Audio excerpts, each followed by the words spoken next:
Bonjour, je m'appelle Edith et j'aimerais vous lire un conte indien que j'ai tiré d'un grand livre qui m'a accompagné pendant toute mon enfance.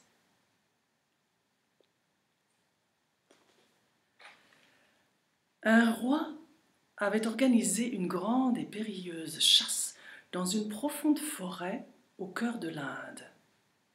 Cette chasse lui avait été imposée comme pénitence par un saint brahmane. Pour accomplir ce vœu, le roi avait quitté son palais et son épouse chérie, une princesse d'une extraordinaire beauté. Un soir, le roi, épuisé par une journée particulièrement pénible, s'assit auprès du fleuve. Le cœur rempli de nostalgie, il se mit à songer à sa belle princesse lointaine. Il aurait voulu avoir les ailes d'un oiseau et s'envoler d'un rocher pour aller jusqu'au palais embrasser son épouse. Son désir était irréalisable et le roi soupirait. Un faucon passa.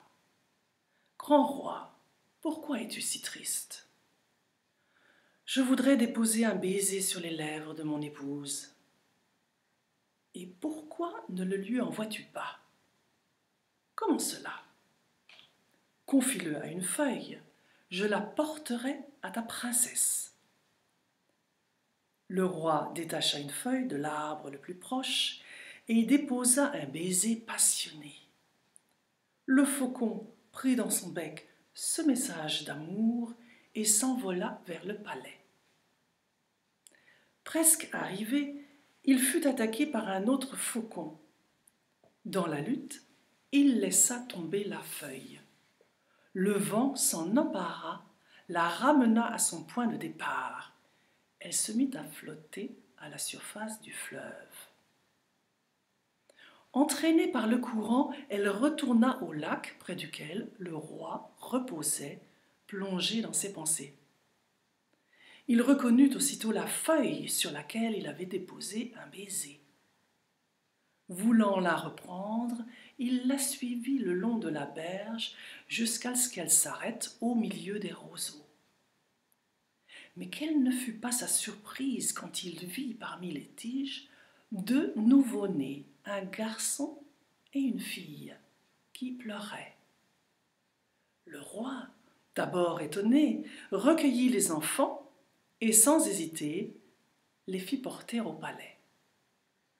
Par la suite, il les adopta. Les bébés devinrent de beaux enfants robustes et le roi se mit à les aimer comme s'ils étaient vraiment les siens. Mais avec le temps, le roi, la reine et les dames de la cour s'aperçurent d'un étrange phénomène. La petite fille, qui était pourtant en bonne santé, dégageait une odeur de poisson qui allait en augmentant. On essaya plusieurs remèdes, des bains chauds, des parfums précieux, des boissons médicinales. Rien n'y fit. Cette odeur étrange persistait, et de la façon la plus désagréable. Alors le roi, pour éviter que les courtisans et la reine elle-même, incapables de la supporter, ne s'éloignent du palais, se décida à reporter l'enfant dans les bois. C'était pourtant la plus belle petite fille qu'on puisse imaginer. Elle souriait à tous, le visage rayonnant de beauté. Ses yeux noirs et profonds brillaient d'intelligence. Elle secouait ses boucles brunes et agitait allègrement ses mains potelées et ses petits pieds. Les oiseaux eurent pitié de l'enfant abandonné et firent cercle autour d'elle pour la défendre. À quelques jours de là, un vieux pêcheur la découvrit et l'emmena chez lui, heureux de la garder à la place de sa fille unique qui venait de mourir. Il l'appela Sati et l'éleva avec tendresse. Satie grandissait, douce et obéissante. Elle se rendait utile au vieux pêcheur. L'odeur de poisson continuait à se faire sentir, étrange et aiguë. Mais l'enfant ne s'en souciait pas. Elle aimait vivre dans la cabane de son père adoptif, au milieu des bois. Pendant la journée, le pêcheur passait les voyageurs d'une rive à l'autre du fleuve. L'enfant s'amusait à courir dans la forêt. Les arbres qui effleuraient le ciel étaient chargés de fruits exquis et de fleurs parfumées. Une pluie de métal multicolore tombait sur le sol. Chaque branche avait sa ruche. Les abeilles bourdonnaient en harmonie avec le chant des oiseaux. Une brise fraîche soufflait dans le bois, emportant avec elle le pollen comme une poudre d'or. Satie était heureuse.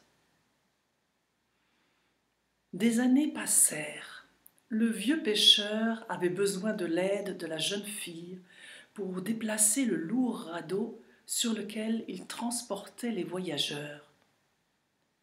Satie prêtait volontiers son concours pour ce travail fatigant. Elle était devenue une ravissante jeune fille au sourire éblouissant. Elle répondait aimablement à l'appel des voyageurs, qui admiraient une telle beauté, mais tournaient la tête dégoûtés dès qu'ils sentaient l'odeur de poisson. Satie se désolait, douce comme elle était. Elle aimait rendre service aux autres, mais souffrait à l'idée d'être par son odeur une cause de désagrément. Passa un brahmane. C'était un grand ascète, habitué aux pénitences et capable d'apprécier la vertu. Il ne put supporter l'odeur et détourna la tête. Passa un guerrier, un héros courageux comme un lion, audacieux comme un tigre. Il ne put supporter l'odeur et détourna la tête. Passa un jeune prince à l'esprit fort et généreux. Il ne put supporter l'odeur et s'enfuit écœuré. Les oiseaux du bois se demandaient avec tristesse pour quelle raison Satie était ainsi mise à l'épreuve. Les tigres protestaient, indignés. Les poissons passaient la tête hors de l'eau et compatissaient en silence. Vint la saison des pluies. Le soleil se reposait dans les régions du sud après avoir recueilli l'air vivifiant des hauteurs. Un voile de nuages épais couvrait la terre. Les grues, les paons et les canards étaient enchantés de ce rideau sombre suspendu dans le ciel. Les fleuves grossissaient, menaçant de déborder. Les bois et les prés se couvraient d'un tendre feuillage. Un matin, Satie s'entendit appeler de l'autre côté du fleuve. Un noble seigneur demandait qu'on le transporte d'une rive à l'autre. C'était Parasara, un très puissant ascète connu dans toute l'Inde.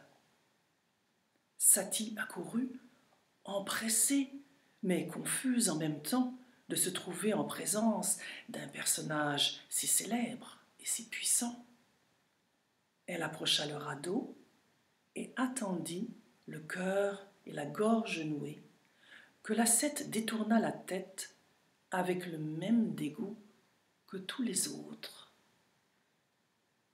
Parasara, qui connaissait les vertus de la jeune fille, la regarda longuement et, plein d'admiration pour la beauté de son visage et la pureté de son âme, il voulut la récompenser. Non seulement il ne manifesta aucune répugnance, mais il s'approcha de la jeune fille et lui dit : « Satie au doux sourire, je veux que tu sois aujourd'hui mon épouse. Je te conduirai dans mon palais, où tu auras 20 robes brodées d'or, des peaux d'antilope et des boucles d'oreilles aux perles précieuses. Sur cette déclaration, il la prit par la main. Il se produisit alors quelque chose de prodigieux.